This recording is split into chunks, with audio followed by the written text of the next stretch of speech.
আসসালামু আলাইকুম, সবাইকে স্বাগতম। প্রিয় শিক্ষার্থী বন্ধুরা, আজকে আমি জাবেদা হতে খতিয়ান কীভাবে প্রস্তুত করতে হয় খুব সহজভাবে আলোচনা করার চেষ্টা করব। জাবেদা থেকে খতিয়ান প্রস্তুত অত্যন্ত গুরুত্বপূর্ণ একটি বিষয়। বিশেষ করে এই বিষয়টি আমাদের একাদশ, দ্বাদশ, নবম, দশম এমনকি অনার্সেও আছে। তো অনার্সে অবশ্যই ইংলিশ মিডিয়ামে আছে। যাই হোক, খতিয়ান প্রস্তুতির নিয়ম সব এক। জাবেদা থেকে খতিয়ান প্রস্তুত করার জন্য আমরা সামনে একটি উদাহরণ নিয়ে আসি। আমি একটি সৃজনশীল উদাহরণ দিয়ে দেখাচ্ছি, মাত্র কয়েকটা লেনদেন। যেমন সৃজনশীল এক, এখানে 2019 সালের জানুয়ারি মাসে জনাব নাজিম এর কিছু লেনদেন ছিল। এই লেনদেনগুলো অবলম্বনে আমরা এই সৃজনশীল অঙ্কটির সমাধান করে ফেলি। তাহলে কী হবে? একটি সৃজনশীল অঙ্কের সমাধানও হবে, জাবেদা খতিয়ানও শেখা হবে, তাই না? উদ্দীপকের আলোকে ক নম্বরে বলেছে নিট ক্রয়ের পরিমাণ নির্ণয় করো। তো নিট ক্রয়ে যে ক্রয় করা হয়েছে 8,000 টাকা, এখান থেকে যদি মালিকের ব্যক্তিগত প্রয়োজনে পণ্য উত্তোলন করলে তো ক্রয় কমে যায়, তাই না? সেজন্য 8,000 টাকা থেকে যদি 1,000 টাকা বিয়োগ করি তাহলে কিন্তু 7,000 টাকা থাকে, সেটি নিট ক্রয়। তো যাই ক নম্বরের সমাধান আমরা একটু ছক অঙ্কন করে উপস্থাপন করার চেষ্টা করি। উদ্দীপকের অংশটা উপরে নিয়ে আসলাম, নিচে আমরা নিট ক্রয়ের পরিমাণ নির্ণয়ের জন্য এইভাবে ছক অঙ্কন করতে পারি। তারিখ, বিবরণ, বিস্তারিত টাকা, পরিমাণ টাকা। তো প্রথমে আমরা এই মোট ক্রয় কত টাকা, পণ্য ক্রয়, এটাকে লিখব 8,000 টাকা। এখান থেকে লিখব বাদ পণ্য উত্তোলন। এই যে পণ্য উত্তোলন করলে ক্রয়ের পরিমাণ কমে যায়, আর নগদ উত্তোলন করলে নগদের পরিমাণ কমে যায়, তাই না? এটা তো আমরা জানি। তো 8,000 টাকা যদি বিয়োগ, 8,000 থেকে 1,000, এই 1,000 যদি বিয়োগ করি, বিয়োগ করলে 7,000 হয়, এবং এই 7,000 টাকার নাম হবে নিট ক্রয়। এটাই হবে নিট ক্রয়। তো আমরা ওটার নিচে ডাবল দাগ দিয়ে এখানে নিট ক্রয় লিখে দিতে পারি। এইভাবে ক নম্বরের সমাধান করতে পারি।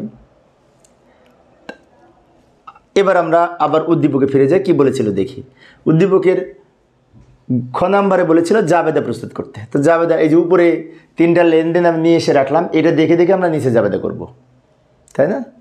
জাবেদার ছকটা আমরা নিচে অঙ্কন করতে পারি। আমি অবশ্য ব্যাখ্যা ছাড়া জাবেদা করব। তো তাহলে এই ছকে আমরা এখন জাবেদা করব। তো 2019 জানুয়ারি 1 লিখে নিব। 1 তারিখে কি বলেছে? নগদে 30,000 টাকার ব্যবসায় মূলধন স্বরূপ আনয়ন করেছে, বিনিয়োগ করেছে। এটা দুইটা পক্ষ তো আমরা জানি, একটা হচ্ছে নগদ আর একটা মূলধন, তাই না? তো নগদ সম্পদ বৃদ্ধি পেলে ডেবিট, সেজন্য আমরা লিখব নগদান হিসাব ডেবিট, এই 30,000 টাকা। আর মূলধন হিসাব ক্রেডিট, যেহেতু মূলধন স্বরূপ নিয়ে এসছে, মূলধন হিসাব ক্রেডিট 30,000 টাকা। বিষয়টা আরেকবার বলছি, নগদ টাকা ব্যবসায় বিনিয়োগ করলে নগদান হিসাব ডেবিট, মূলধন হিসাব ক্রেডিট। তারপরে কি করবো? এখানে একটি দাগ দিব, দাগ এখান থেকে এই পর্যন্ত দিব, খেয়াল রাখবো বিষয়টা।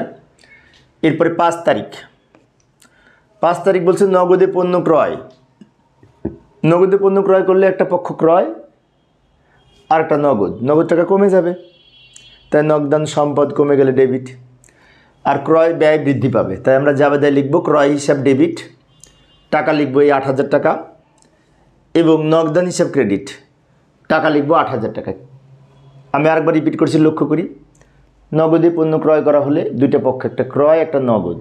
ক্রয় ব্যয় বৃদ্ধি পেলে ডেবিট, নগদ টাকা সম্পদ কমে গেছে তাই ক্রেডিট, নগদান হিসাব। আবার এখানে একটি দাগ দিব, দাগ দেওয়ার পরে শেষের লেনদেনটির আমরা আবার এখানে জাবেদা করব। এই জাবেদা দেখে দেখে খতিয়ান করব। মালিকের ব্যক্তিগত প্রয়োজনে পণ্য উত্তোলনে 1,000 টাকা। তো পণ্য উত্তোলন করলে দুইটা পক্ষ, একটা হচ্ছে উত্তোলন হিসাব, আরেকটি হচ্ছে ক্রয়। কারণ পণ্য উত্তোলন করলে ক্রয়ের পরিমাণ কমে যায়, তাই না? সেই জন্য আমরা জাবেদার কি লিখব? উত্তোলন হিসাব ডেবিট, আগে তারিখ লিখব। উত্তোলন হিসাব ডেবিট, টাকা লিখব এই 1,000 টাকা, আর ক্রয় হিসাব ক্রেডিট, টাকা লিখব 1,000 টাকা। দেখা যায়? আচ্ছা, একটু আমি চাপায় রাখছি। আচ্ছা, উত্তোলন হিসাব ডেবিট, ক্রয় হিসাব ক্রেডিট। তো এই হচ্ছে জাবেদা। তো আমি বেশি লেনদেন দিই নাই, মাত্র 3টা লেনদেন দিয়েছি। আমি মূলত আজকে জাবেদা থেকে খতিয়ান কীভাবে প্রস্তুত করতে হয় সেটা দেখাবো। তো পরের অংশে খতিয়ান করব, তাই না? আমাদের উদ্দীপকে বলেছিল ক নম্বরে নিট ক্রয় নির্ণয় করতে করেছি, খ নম্বরে বলেছিল জাবেদা প্রস্তুত করতে করেছি, আর গ নম্বরে বলেছে প্রয়োজনীয় খতিয়ান প্রস্তুত করো। খতিয়ান হচ্ছে এই যে আমরা এখানে জাবেদা করলাম, এই জাবেদা থেকে প্রত্যেকটা নামে অর্থাৎ ইন্ডিভিজুয়াল, যেমন এই নগদ একটা, এই নগদ একটা, দুই নগদান নামে একটা হিসাব করব, সেটার নাম হবে নগদান হিসাব, নগদানের খতিয়ান। এই ক্রয় একটা, এই ক্রয় একটা, দুই ক্রয় মিলে ক্রয় নামে একটা হিসেব করব, সেটার নাম হবে ক্রয়ের খতিয়ান, তাই না? তাহলে নগদান হিসাব একটা হলো, ক্রয় হিসাব একটা হলো, আর মূলধন হিসাব আছে, তো মূলধন হিসাব নিয়ে আরেকটা হবে, তাহলে তিনটা হলো। আর উত্তোলন হিসাব আছে, উত্তোলন হিসাব নিয়ে আরেকটা হবে, চারটা হলো। তাহলে এইখানে এই তথ্য হতে আমরা চারটা খতিয়ান প্রস্তুত করব। কিভাবে পেলাম? এই দুই নগদ মিলে একটা, দুই ক্রয় মিলে আর একটা, তাহলে দুইটা, মূলধনে একটা, তিনটা হলো, উত্তোলন একটা, চারটা হলো, চারটা খতিয়ান। যাই চারটা খতিয়ান কীভাবে প্রস্তুত করতে হয় লক্ষ্য করি। খতিয়ান দুইভাবে করা যায়, চলমান জের ছক, টি ছক, তাই না? আমরা তো জানি। তো আমরা চলমান জের ছক করব আগে, আরেকদিন টি ছক শিখব, কারণ চলমান জের ছকটা আধুনিক ছক। তো আমি এখানে জাবেদাটা নিয়ে এসে রাখলাম, ওই জাবেদাটা এখানে নিয়ে এসে রাখলাম। এটা কিন্তু খতিয়ান না, জাবেদা ওই আগে করলাম না ওই অংশ, নিচে খতিয়ান করব। নিচে যে খতিয়ানের ছক অঙ্কন করে দিলাম দ্রুত সময় সেভ করার জন্য। খতিয়ানের ছক তো আমরা জানি যে এইখানে প্রথমে আমরা যে খতিয়ান করতে চাই তার নাম লিখব। যেমন নগদের খতিয়ান করতে চাই, নগদান হিসাব, ডান দিকে লিখবো হিসাবের কোড নং। হিসাবের কোড নং কিছু না লিখলেও হবে, কারণ এখানে হিসাবের কোড নং নাই, সেজন্য ফাঁকা রাখবো। আচ্ছা, এবার খতিয়ানে প্রথমে তারিখ, তারপরে বিবরণ বা হিসাবের নাম যাই বলি না কেন, তারপরে এখানে লিখবো জাবেদা পৃষ্ঠা। খতিয়ানে লিখতে হয় জাবেদা পৃষ্ঠা, আর জাবেদায় লিখতে হয় খতিয়ান পৃষ্ঠা। এটা তো আমরা জানি, যেহেতু এটি খতিয়ান তাই লিখবো জাবেদা পৃষ্ঠা। তারপর ডেবিট টাকা, ক্রেডিট টাকা, আর এইখানে জের বা উদ্বৃত্ত লিখে, জের বা উদ্বৃত্তের আবার ডেবিট ক্রেডিট দুইটা টাকা ঘর হবে। যদি ডেবিট জের হয় ডেবিট দিকে লিখবো, ক্রেডিট জের হলে ক্রেডিট দিকে লিখবো। এই হচ্ছে ছক। এখানে মোট 1, 2, 3, 4, 5, 6, 7টা কলাম আছে। তাহলে চলমান জের ছকে 7টা কলাম থাকে, 7টা মোট কলাম থাকে এবং 4টা টাকার কলাম থাকে। মোট কলাম 7টা, টাকার কলাম 4টা, বিষয়টি খেয়াল রাখবো। তো এখন আমরা পোস্টিং দিব, এই জাবেদা দেখে দেখে এখানে লিখব। লেখার সময় কিভাবে লিখব ভালো করে লক্ষ্য করি। আমরা নগদান হিসাব প্রস্তুত করব। তো এইখানে দেখব কয় জায়গায় নগদান হিসাব আছে। এই একটা নগদান হিসাব, এই একটা নগদান হিসাব, তাহলে এখানে দুইবার টাকা বসবে। এই নগদানের জন্য একবার টাকা লিখব আর নাম লিখব উল্টাটা, আর এই নগদানের জন্য একবার টাকা লিখব, নাম লিখব এই বিপরীতটা। এখন কিভাবে লিখব, কোন দিকে লিখব ভালো করে। 2019 জানুয়ারি 1, এই যে সাল উপরে, তারিখ নিচে।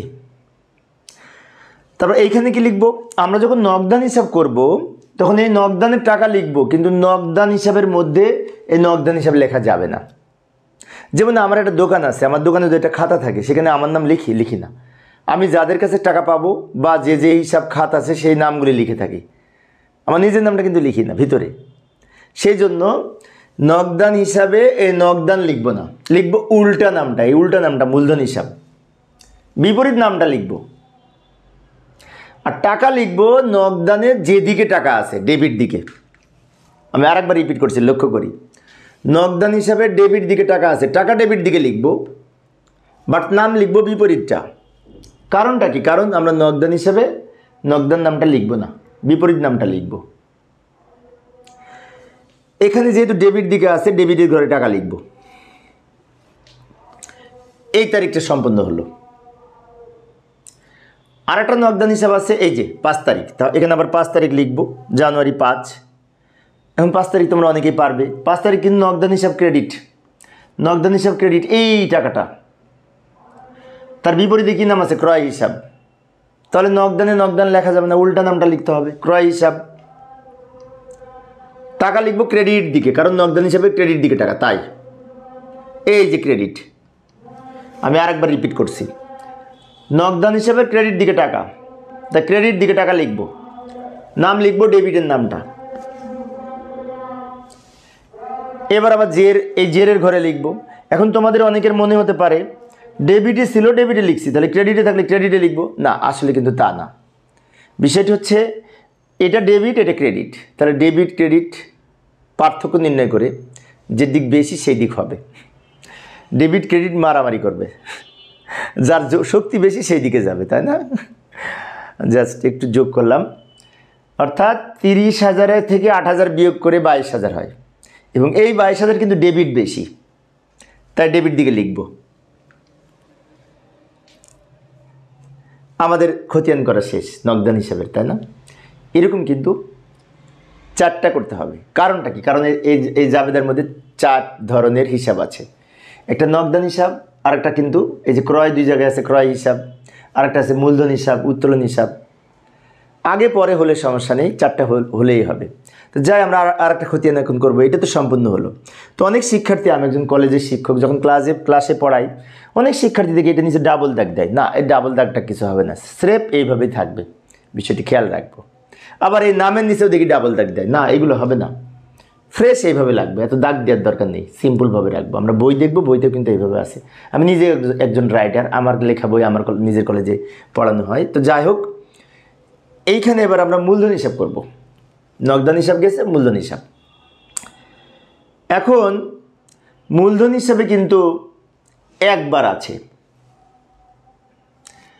তো মূলধন হিসাবে তো মূলধন লিখবো না, কোন নামটা লিখবো? এই নামটা লিখবো, তাই না? আমরা যখন মূলধন হিসাব করব তখন মূলধন হিসাবে মূলধন লেখা যাবে না, এখানে যখন নাম লিখবো উল্টা নামটা লিখবো। এই যে নগদান হিসাব, আর টাকা হবে মূলধনের কোন দিকে? ক্রেডিট দিকে।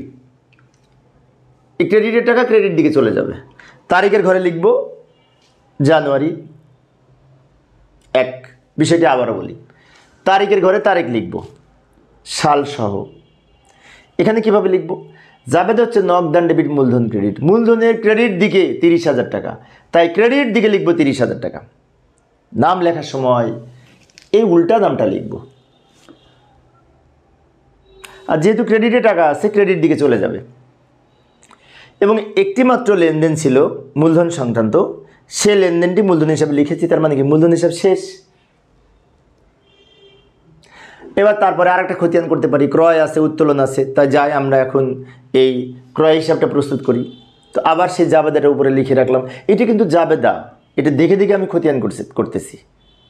খতিয়ানের উত্তর কিন্তু নিচের অংশটুকু, উপরেটা খ নাম্বারের উত্তর, আর গ নাম্বারে যে খতিয়ান করতে বলেছিল নিচেরগুলা আমি এক এক পেজে দেখাচ্ছি বোঝার জন্য।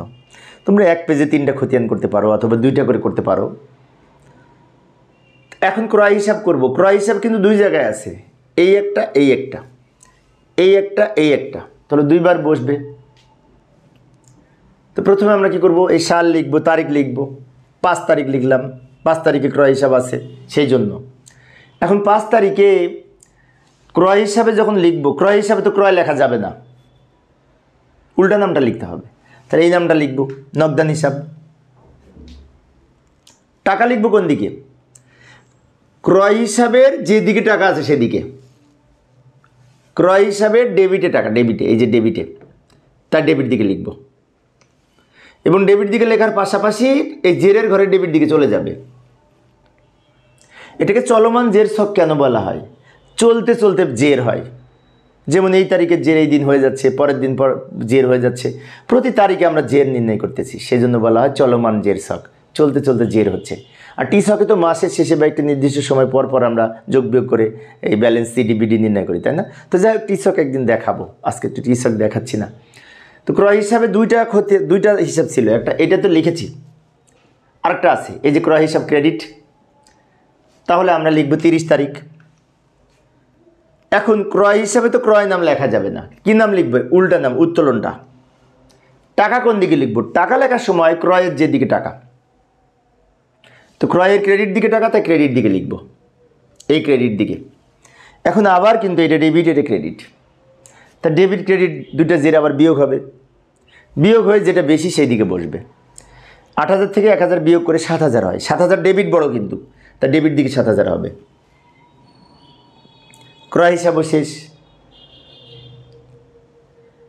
এইবার আমরা আরেকটা খতিয়ান বাকি আছে, উত্তোলন হিসাব, সেটা করব। তো যাই, উত্তোলন হিসাবের জন্য আবার সেই জাবেদাটা নিয়ে আসলাম, উত্তোলন হিসাবে ছক অঙ্কন করব। এই জাবেদা দেখে আবার যদি উত্তোলন হিসাব করি, এখানে উত্তোলনে একটা আছে, তারিখের ঘরে লিখব 2019 জানুয়ারি 30। লেখার পরে উত্তোলন হিসাবে, তো উত্তোলন হিসাবে কিন্তু এখানে উত্তোলন লেখা যাবে না, তাহলে কি লিখব? এই উল্টা নামটা, ক্রয় হিসাব। ভালো কথা। এবার উত্তোলনের কোন দিকে টাকা? ডেবিট দিকে টাকা, তাই টাকা লিখবো আবার ডেবিট দিকে। আমি আরেকবার রিপিট করছি, লক্ষ্য করি। উত্তোলনের ডেবিট দিকে টাকা, টাকা ডেবিটে লিখব। কিন্তু নাম লিখবো উল্টাটা। এবার এটা ডেবিটে আছে, ডেবিটের ঘরে চলে যাবে। এইভাবে আমরা 4টা খতিয়ান করেছি, কারণ 4টা নাম ছিল এখানে। এখন তোমাদের মনে হতে পারে এখানে তো 1 2 3 4 5 6টা আছে, না 6টা খতিয়ান হবে না, এক নামে ডাবল হবে না। এই 2টা নগদান মিলে একটা, তাহলে একটা কমে গেল। 2টা ক্রয় নিয়ে একটা, তাহলে আর একটা কমে গেল। সেজন্য ক্রয় হিসাব, নগদান হিসাব, 2টা মূলধন হিসাব আর উত্তোলন হিসাব, এই 4টা খতিয়ান হবে। আমি আস্তে আস্তে আলোচনা করার চেষ্টা করেছি, আশা করি মনোযোগ সহকারে যারা দেখেছো তারা বুঝতে পেরেছ। আর কারো যদি বুঝতে ঘাটতি হয় আমি অনুরোধ করবো আরেকবার দেখার জন্য, কারণ খতিয়ান একটা বুঝলেই সবগুলি পারবে। তো আজকে এই পর্যন্ত। পরিশেষে সবাই ভালো থাকবে এবং সুস্থ থাকবে, এই কামনায় খোদা হাফেজ।